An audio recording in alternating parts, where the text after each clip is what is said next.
Amém, igreja? Amém, graças a Deus. Sempre muito bom, para a glória de Deus, estarmos aqui na sua casa para adorar e exaltar o seu santo nome. Vamos para os avisos da semana, lembrando aos irmãos que amanhã nós vamos ter o nosso encontro de casais aqui na igreja. Você é o nosso convidado especial. Vamos estar juntos, crescendo, entendendo sobre família, relacionamento. Amanhã vamos estar recebendo o nosso amado irmão Júnior Moraes e sua amada esposa, que vai estar ministrando a palavra do Senhor naquela noite. E quem vai estar na direção do culto é o irmão Márcio e a irmã Márcia. Você que quer estar de alguma forma participando na direção do culto, o casal, procure eles, agende com eles, veja aí um espaço no decorrer do culto para esse momento. O culto amanhã vai começar às 19 horas. Vamos manter o nosso padrão, o horário. A gente tem perdido muito isso. Irmãos, eu entendo você chegar aqui 7h30, 7h40, 8 horas. Eu fico feliz quando você vem. Até comento muito isso com o irmão Luiz. Extremamente feliz. Mas em questão de direção de culto, é bom a gente começar a manter o nosso padrão no horário, porque a gente ganha mais. A gente ganha mais e não sobressai tanto no tempo. Que isso também, às vezes, quando a gente passa muito no horário, aos irmãos que moram longe, que moram em lugar difícil, em ruas esquisitas, começa a achar ruim porque vão ter que ir para as suas casas. Então vamos tentar manter os nossos padrões em termos do horário, tá bom? Não vá confundir isso que eu estou dizendo com você pensar assim: vixe, já é 7h40, eu não vou mais para a igreja, não. Não. O pastor falou lá, não é isso. Estou falando do horário do começo do culto. Você pode chegar aqui na hora que o pastor estiver orando, dando a bênção sacerdotal. Eu vou ficar alegre de ver você. Amém? Irmãos, eu também convidei o pastor Sérgio para estar pregando no aniversário da nossa igreja, que vai ser no dia 28 e 29 de outubro. Estou trabalhando com bastante antecedência, que é para a gente fazer um culto maravilhoso para a glória de Deus, bem organizado, para a gente também estar cultuando a Deus com o nosso melhor. Amém? As senhoras já podem estar programando aí o louvor, viu, Edilson? O louvor para estar ensaiando bastante, para a gente fazer um culto maravilhoso, um culto lindo para a glória do Senhor.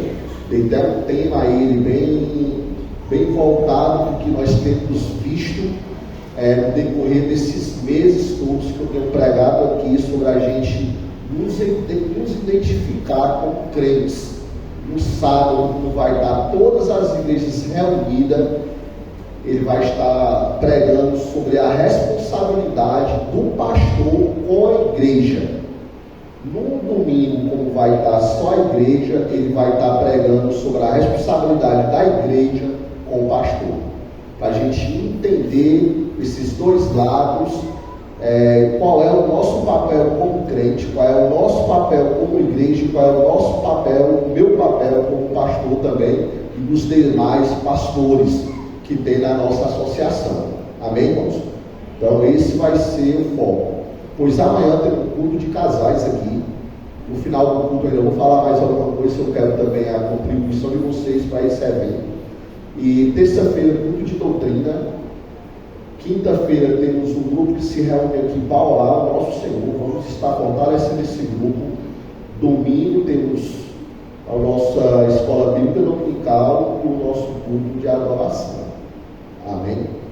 E também vamos estar orando pela irmã Mara, que completou ano, que Deus possa estar revestindo a sua vida com a graça dele, para a sua família. Convido você, irmã, vem aqui à frente, vamos estar orando com você. Amém? Vamos estar orando. Igreja, foi mais um ano de vida, espero a nossa profundidade da nossa igreja. Viu? Vamos orar por ela, vamos estar pedindo a Deus as bênçãos derramadas na vida dela, da sua família. Fiquei sabendo que essa menina já tem dado umas dorizinhas, está doida para vir, viu? E nós ansiosos para ver ela. Vamos orar ao nosso Senhor. Convido a igreja que fique de pé.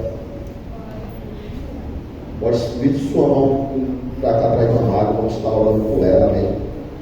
Oremos ao Senhor. Ó Deus amado, Pai bendito, muito obrigado, ó Deus, pela vida da tua serva, Senhor. Sabemos, ó Pai, o quanto que ela te busca, o quanto que ela tem prazer, ó Deus, na tua obra, pois derrama, ó Deus, a tua graça na vida dela. Muito obrigado, ó Deus, por mais um ano de vida da tua serva. Ser com essa família, ó Deus, representada aqui com ela, ser com essa criança, ó Deus, que ela está esperando, ó Pai, que ela venha nos trazer bastante alegria, como todos os seus outros filhos, ó Pai. Abençoa seu marido, irmão Jefferson, ser com essa família no todo, que essa data venha se prolongar por muitos e muitos anos na tua presença. É em teu nome, em nome do Pai, do Filho e do Espírito Santo, e que a graça de nosso Senhor Jesus Cristo, o amor de Deus o Pai, esteja sobre a vida dela hoje e sempre. E a igreja do Senhor diz: Amém. Amém. Meus parabéns, meus parabéns. Pois dito os avisos, irmãos, eu quero estar iniciando hoje algumas pregações para nos trazer à mente qual o nosso papel como crentes, qual o nosso papel como servo, qual o nosso papel que temos que desempenhar enquanto estamos aqui. Nesse pensamento, eu quero estar trazendo um tema que tem me trazido muita alegria e também muita responsabilidade. Por quê? Porque muitos líderes, muitos pastores têm fugido desse tema de entender o sacerdócio do crente. Nós todos temos um sacerdócio a exercer, só que isso tem sido apagado de nós como crentes. Desde muito tempo tem sido criado em nossa mente que nós não temos funções a realizar como servos de Cristo. Alguns é chamados para exercer de alguma forma a sua função como crente, como liderança, como pastor, como diácono, como tesoureiro, como secretário, e outros não. Mas ao identificar o sacerdócio real do crente, temos que ter em mente que todos nós temos obrigações como sacerdotes. Então, nesse pensamento, eu convido vocês a estar entrando comigo nessa introdução de hoje. Abra sua Bíblia lá em 1 Pedro, capítulo 2, do verso 1 ao 10.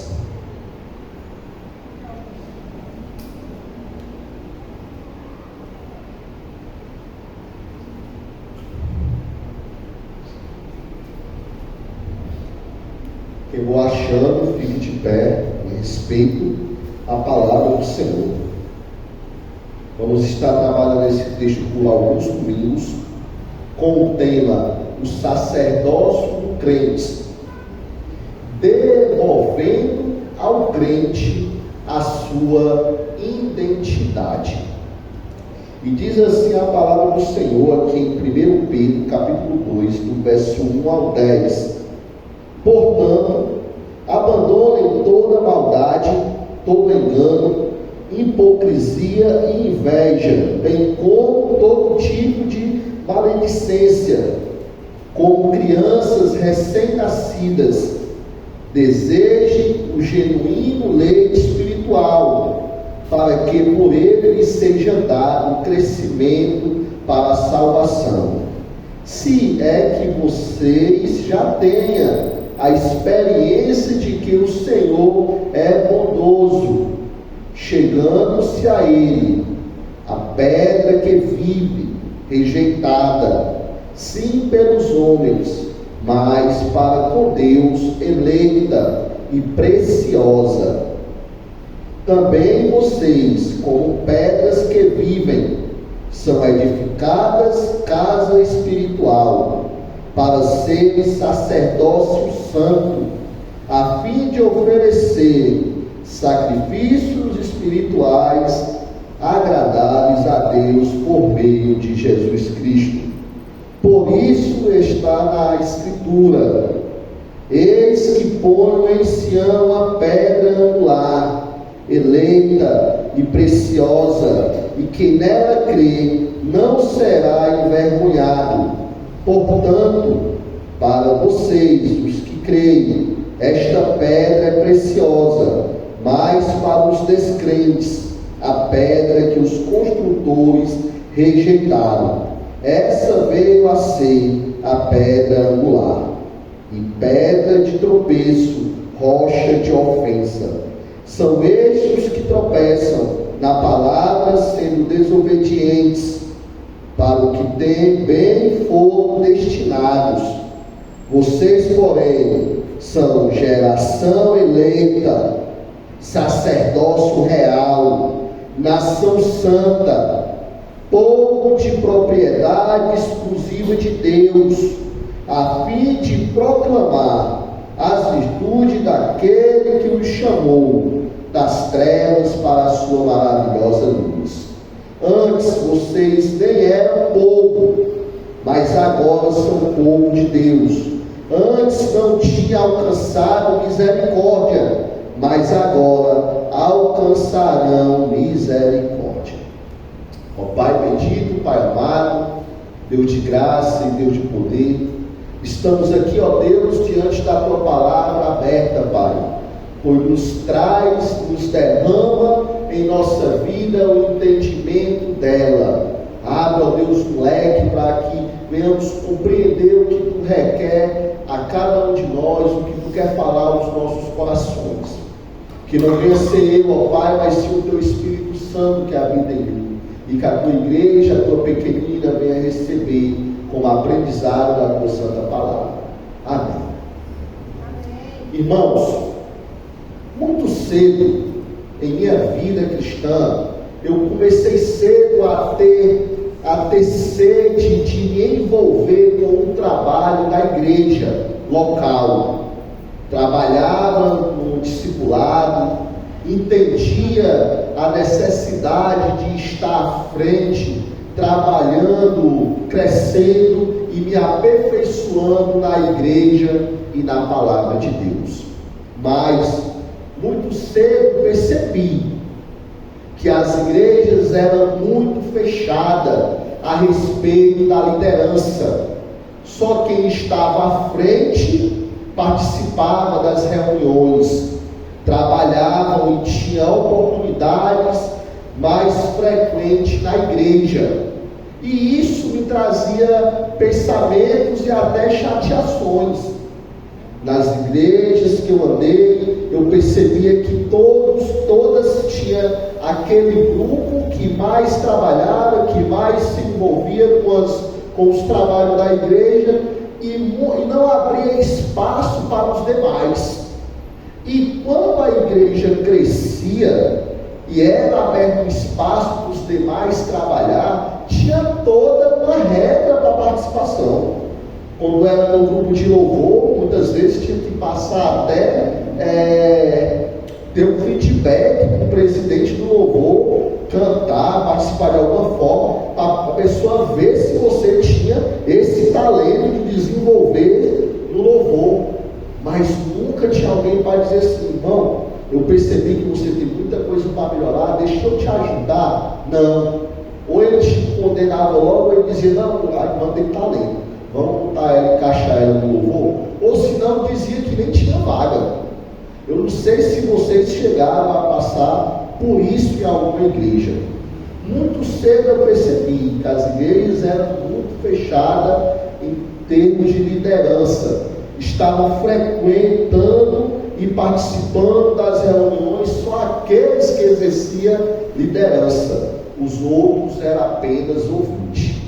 Mais tarde também pude perceber que a maioria das igrejas praticavam o que hoje é chamado de modelo clero e leigo no ministério eclesiástico. Clero era aquele grupo que foi separado para exercer funções na igreja, e leigo eram aqueles que não tinham desempenhado nenhuma função mas estava ali como ouvinte.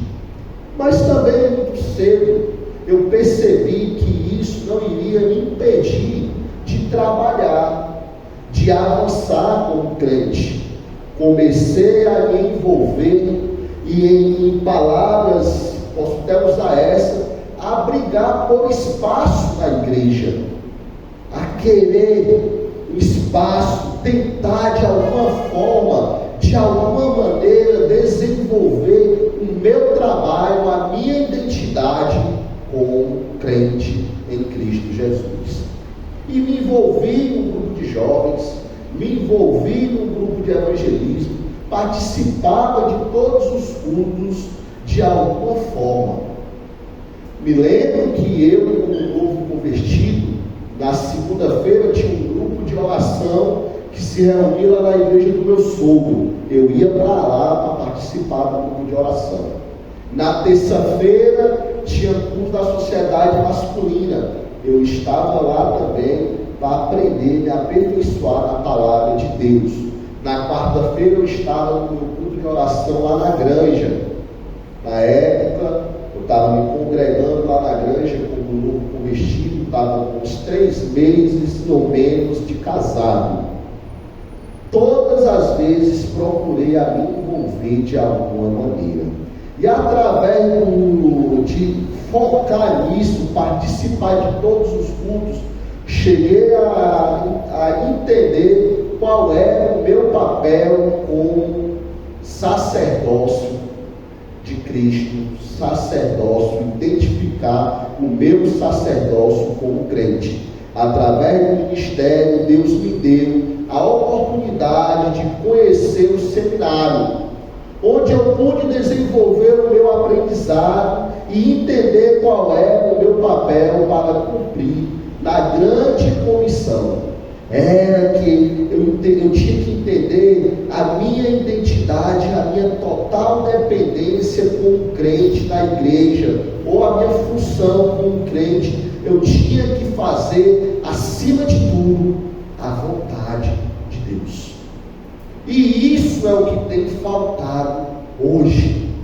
Você entender que o Senhor te chama para servir.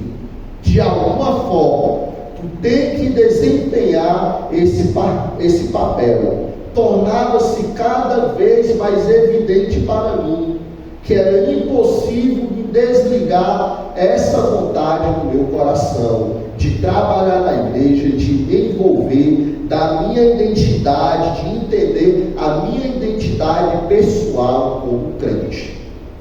Então, nesse pensamento, Deus nos criou para ser os seus reis e sacerdotes, como está lá em Apocalipse, e está aqui também em 1 Pedro, no capítulo 2, no verso 9, nação eleita, povo de propriedade exclusiva de Deus. Esta verdade simplesmente responde 3 perguntas essenciais que sempre vêm em nossa vida, que é: quem eu sou como crente? Por que estamos aqui como crente? E o que é a vontade de Deus para a nossa vida? Nós sempre nos perguntamos sobre isso. Será que Deus verdadeiramente tem me chamado para servir o sacerdócio real e universal de todos os crentes? É uma doutrina bíblica fundamentada na realidade do sacerdócio celestial de Cristo Jesus. Jesus Cristo, ele é o grande e perfeito e eterno sumo sacerdote, e por sua obra redentora os redimidos são feitos reis e sacerdotes do reino de Deus. Então, nesse pensamento, todos nós somos reis e sacerdotes da igreja do Senhor. Vocês percebem que ao longo do tempo eu venho pregando, nos mostrando a nossa característica como crente em Cristo Jesus. E eu vou perguntar essa pergunta que eu já venho perguntando há vários domingos: quem é a igreja do Senhor? É esse espaço? Quem é a igreja? Somos nós. Quem é o sacerdócio do Senhor Muitas vezes, quando é perguntado isso para a gente, a igreja tem o hábito de imaginar que quem é? É o pastor. Já perceberam isso? Quem é o sacerdócio da igreja? Aí a igreja aponta para o pastor. Já perceberam isso? Mas quem é o sacerdócio da igreja? Quem é a igreja? Somos nós. Nós somos o sacerdócio. Ao longo da história da igreja, o princípio do sacerdócio real e universal dos crentes acabou sendo distorcido. Na Idade Média, antes da Reforma Protestante, havia uma visão que separava os crentes. Tinha aquele grupo do clero, que era um grupo que exercia mais função na igreja, e o grupo dos leigos, daquele que não exercia função nenhuma, mas estava só ouvindo. E isso estava separando a igreja. O crente perdeu a sua verdadeira identidade quando ele é ensinado que os líderes da igreja, do clero, são os únicos sacerdotes verdadeiros. São os únicos que é para exercer função na igreja. É o sacerdócio, o pastor, os diáconos, a tesoureira, os secretários, que são os levitas, quem compõe a direção de culto, são os únicos que é para exercer a função na igreja. Mas o Senhor não morreu por esses, morreu por todos nós. Então cabe a nós, cai em cima de nós, uma real responsabilidade de entender qual é o nosso papel, qual é a nossa identidade. Temos que identificar que nós temos um sacerdócio real a exercer. Esta teologia dá a ideia que os clérigos são ativistas no ministério e os leigos ficam fora do campo apenas oferecendo apoio. Não precisa participar dos louvores, não precisa participar dos cultos de orações, não precisa vir para a escola bíblica dominical, porque são apenas os leigos. Ah, pastor, eu não tenho tanto conhecimento. Como é que eu não louvo? Você exerce o louvor a Deus no seu campo, com autoridade. O resultado é uma perda de identidade, uma perda de direção. O propósito na vida do crente precisa ser capaz de articular, de identificar quem ele é, por que ele está aqui e o que ele deve estar fazendo enquanto estiver aqui na terra. Temos que ter a resposta para essas três perguntas. Você não está aqui ao léu, você não está solto, você tem um dom, você tem que exercer a sua função como crente e sacerdócio do Senhor. E isso tem sido apagado no decorrer do tempo. O que significa leigo? Nas igrejas, até na católica, leigos são os cristãos que não fazem parte do clero, ou seja, não são ordenados, nem fazem parte da hierarquia eclesiástica, mas participa ativamente de atividades ligadas à igreja. Então aqui já cai sobre nós uma ressalvazinha. São aqueles que participam das atividades da igreja. Quem é aqui que não participa das atividades da igreja? Tem alguém aqui? Tem igreja? Todos nós participamos. No exato momento que reconhecemos que Cristo morreu por nós, que a gente vem, sai da nossa casa para cultuar Ele aqui, estamos fazendo parte da igreja de Cristo Jesus. O termo leigo deriva do latim laicos, cuja origem vem do grego laikas. Então, nesse pensamento, o sinônimo de laico ou laical, ou seja, quem não pertence ou não está sujeito a nenhuma religião, Então aqui nós já observamos duas ressalvas. Nós pertencemos a uma religião. Pertencemos à religião. Nós seguimos a Cristo. Seguimos a Cristo. Somos crentes em Cristo Jesus. Reconhecemos que Deus enviou o seu único Filho para morrer por nós. Então nós não estamos nessa faixa de leigos. Não. Então todos nós temos que exercer função na igreja. Interessante que quando eu estava pensando em que maneira eu ia apresentar isso para a igreja, me veio alguns desafios. O primeiro dele foi: pastor, então como é que é separado isso aí? Irmãos, todos nós somos crentes em Cristo Jesus, não é verdade? Então todos nós temos que exercer funções de adoração dentro da igreja do Senhor. Aí me veio à mente algo bem interessante. Tem também o juiz leigo. Se eu estiver errado, depois o Bruno me corrija, que o Bruno está fazendo direito. Eu também não gosto muito de estar observando essas observâncias em direito. Tem o juiz leigo. No âmbito jurídico, o juiz leigo significa um indivíduo que não possui um grau de magistrado. Vocês estão entendendo?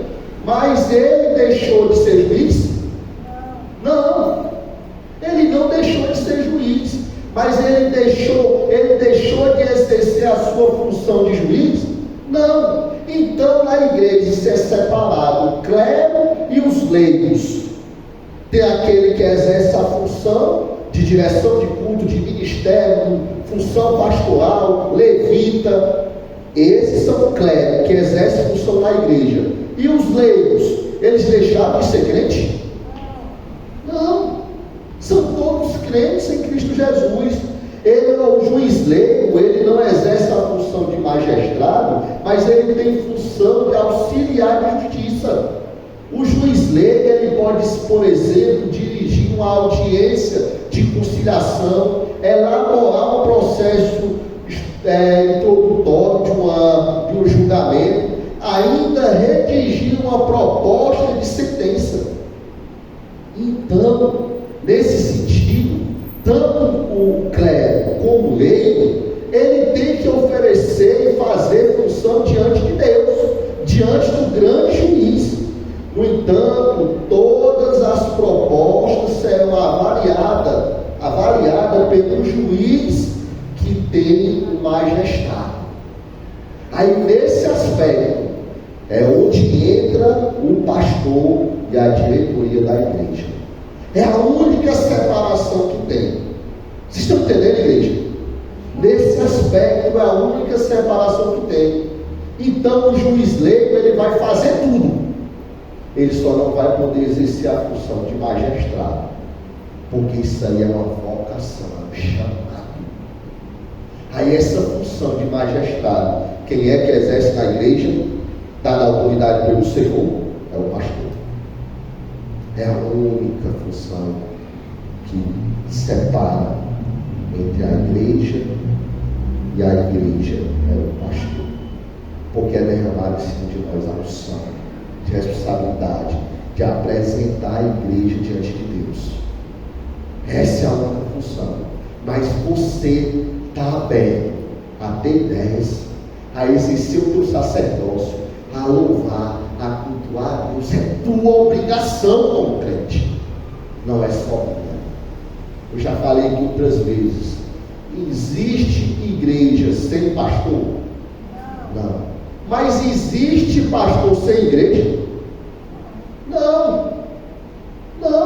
Ele só é digno de ser chamado de pastor se ele estiver pastoreando. Então ambas têm que andar juntas. Então o que é o clero da igreja? O clero foi um conjunto de homens escolhidos e treinados pela igreja para fornecer o departamento eclesiástico da igreja, um indivíduo que pertence ao corpo social da igreja. Aí nesse aspecto aqui a gente tem outra ressalvazinha. O indivíduo que exerce o corpo social da igreja. Quem é a igreja? Então, quem é o clero da igreja? Todos nós. Todos nós. Todos nós exercemos esse sacerdócio real, exercemos esse corpo, participamos do corpo de Cristo aqui na igreja. Quem recebeu a ordem sacra? Aqueles que praticou a cerimônia de aceitar Jesus Cristo e renunciar às vaidades mundanas. Isso aqui é uma ressalvazinha que eles colocaram desde a igreja primitiva. E que nós não aceitamos Jesus não como nosso único e suficiente Salvador. Nós não rejeitamos a vaidade mundana, os desejos mundanos, não. Igreja? Rejeitamos. Então é outra ressalva assim que vocês percebem como o documento deles sempre tem erro. Mas isso é para quê, pastor? É para apagar a tua identidade como crente. É para apagar a tua identidade como crente. Eles exercem o ministério, o sacramento da igreja, após ordenar-se, em outras palavras, o pastor. É ele que exerce o sacramento da igreja. Mas, venhamos pensar aqui. Não tem nem o pastor Adriano, nem o pastor Davi na igreja. Não tem nem o diácono irmão Bruno, nem o diácono irmão Luiz, nem o irmão Márcio, que eu sempre coloco ele como aquele que exerce o presbiterato, porque ele é aquele que ministra bem a palavra de Deus. Essa é a escala que a gente vê biblicamente. Aí não tem nenhum irmão Márcio. Não vai ter culto? Hein, igreja? Não vai ter culto? Tem que ter, porque o culto não é para mim. O culto não é para ti. O culto não é para o Tiago, não é para mim que está aqui. O culto é para o Senhor. Toda honra e toda glória é dada a Ele. Estamos reunidos aqui para cultuar o nosso Deus, o nosso Rei, o nosso Pai. É isso que nos pesa, em esquecer tudo aquilo que nos atrapalha a cultuar a Deus. Então o culto não pode parar. O clero está disposto numa hierarquia, está colocado em uma hierarquia, sendo baseado nos 3 graus do sacramento da ordem da igreja: o episcopado, o presbiterato e o diaconato. Era assim que eles separavam o clero. Basicamente, a hierarquia vai de um simples diácono, passando pelo presbítero, bispo ou pastor. Isso eles se basearam na igreja católica.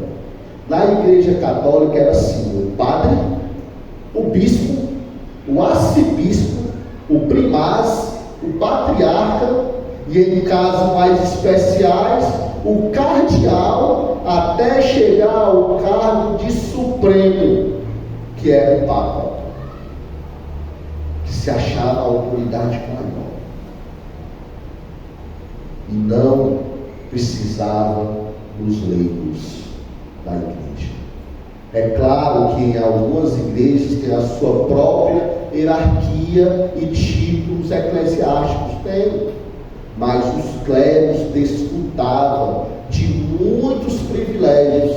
Dentre desses conselhos, eles formavam uma classe superior aos leigos.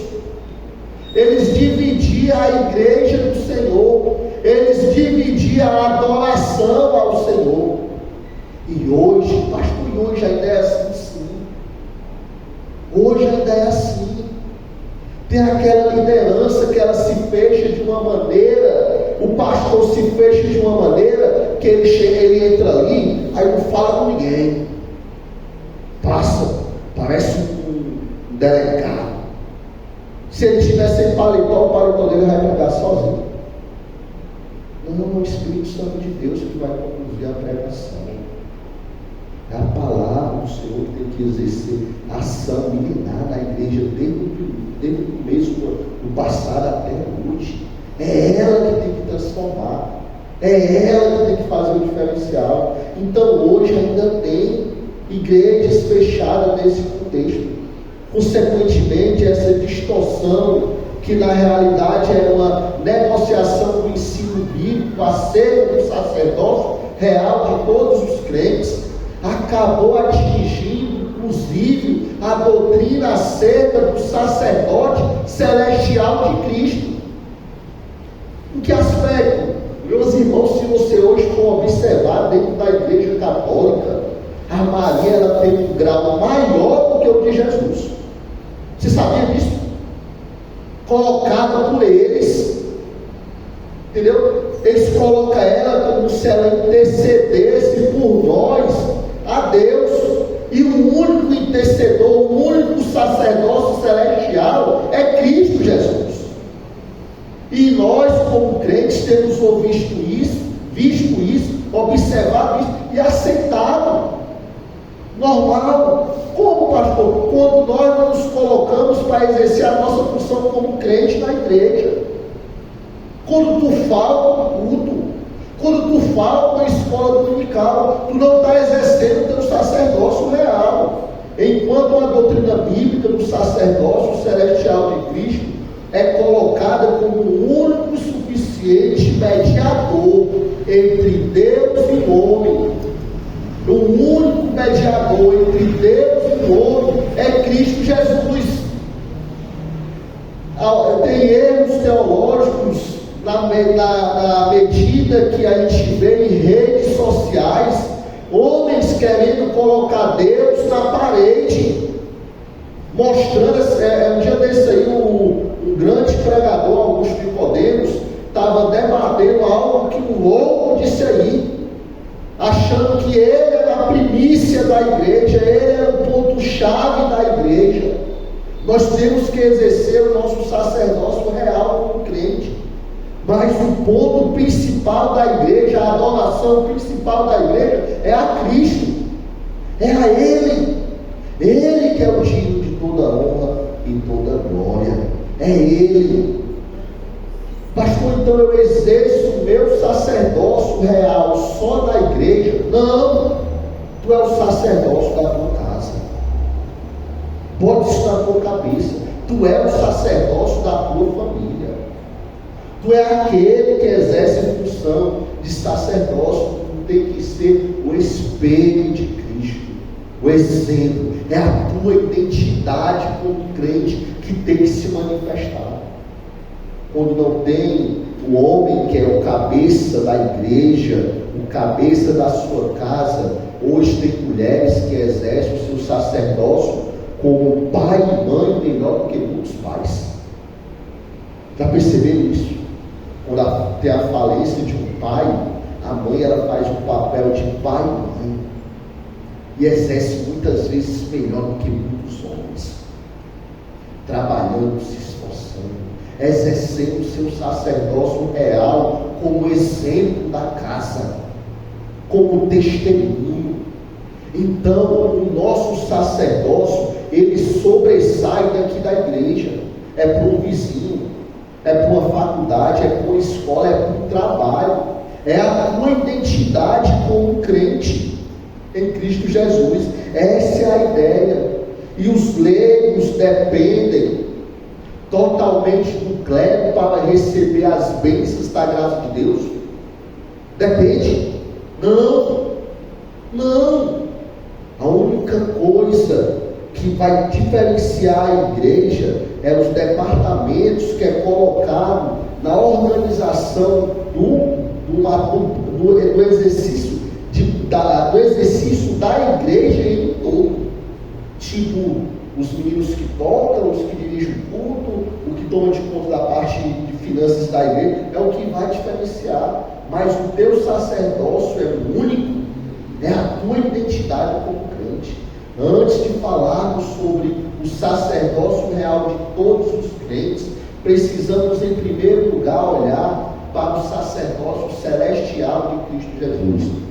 Esse é o nosso sacerdócio. No Antigo Testamento, Deus instituiu uma classe de sacerdote entre o povo de Israel. Tinha aqueles, os sacerdotes hebreus, eles recebiam do Senhor a responsabilidade de executar as funções pertinentes aos cultos da antiga aliança. E a organização desse culto agora na nova aliança, na nova dispensação, é dada a nós, como crente, auxiliados pelos levitas. Eles eram que cuidavam do tabernáculo, das cerimônias, da lei, das demais atividades de adoração da congregação de Israel.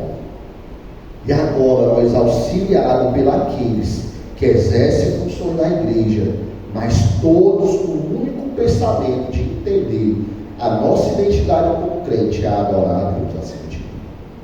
Essa é a nossa identidade como crente. Nesse sentido, os sacerdotes serviam como mediadores entre Deus e o povo. Eles apresentavam ao Senhor as oferendas, os sacrifícios em prol do pecado do povo. Mas isso na antiga aliança. Na nova aliança, o último sacrifício foi Cristo Jesus. Então, o véu se rasgou. Nós passamos a exercer essa função de sacerdócio, porque nós passamos a ter livre acesso a Deus em oração, em adoração, em comunhão, apresentar os nossos pecados, as nossas falhas, as nossas fraquezas diante do altar do Senhor. Então aí sim, temos que identificar qual é o nosso sacerdócio, identificar a nossa identidade como crente. Essa foi apenas uma introdução do que está essa noite. Mas se eu saísse daqui sem fazer nenhuma aplicação, não seria o pastor Adriano, né? Porque a aplicação é para nossa conduta do dia a dia. Então eu quero fazer uma única aplicação aqui. Uma única aplicação. Observe, um sacerdote bíblico, ele tinha duas responsabilidades primárias em sua vida: ser o representante de Deus ao homem e interceder pelos homens diante de Deus. O sacerdote frequentemente ele recebia instruções, chamadas de oráculos de Deus, para exercer a sua função de intermediar e passava esta informação do povo a Deus. Então, nesses dois aspectos, eu tenho uma aplicação a fazer. Observar, né, o que o sacerdócio fazia? Então, eu tenho uma aplicação a fazer. Se ele é o representante de Deus aos homens, e hoje, você não é representante de Deus aos homens, não? Você se representa diante de Deus. Não é verdade? Você se representa diante de Deus. Então você também, você não é um homem que se mantém de pé diante de Deus em termos de adoração, não? Sim. Então aqui a segunda aplicação. Então nesse aspecto, você tem que exercer a sua função como rei e sacerdote do Senhor. No Novo Testamento deixa claro que o sacerdócio hebreu, ele apontava diretamente para o sacerdócio celestial de Cristo. E hoje nós somos o sacerdócio que representa a figura de Cristo como pequenos cristos aqui na terra.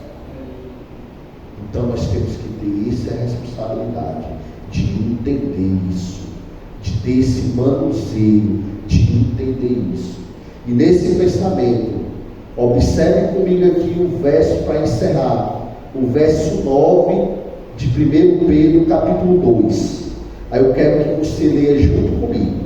Observe, você vai repetir junto comigo. Amém, igreja? Para nós encerrarmos. O verso 9 de 1 Pedro capítulo 2. Você repita na medida que eu vou falando. Você, porém, pode ser, igreja. Você, porém. Aí você diz comigo: eu, porém, sou geração eleita. sacerdócio real, nação santa, povo de propriedade exclusiva de Deus, a fim de proclamar as virtudes daquele que me chamou das trevas para a sua maravilhosa luz. Eu, porém, sou geração eleita, vocês são geração eleita, nação santa, você é propriedade exclusiva de Cristo Jesus. Então exerça o seu sacerdócio, identifique a sua identidade cristã. Amém, igreja? Domingo que vem eu vou estar trabalhando a importância do sacerdócio no Antigo Testamento até chegar em nós, para que nós venhamos ter essa identidade sacerdotal bem definida desde o Antigo Testamento ao Novo. Vamos ficar de pé e orar ao nosso Deus.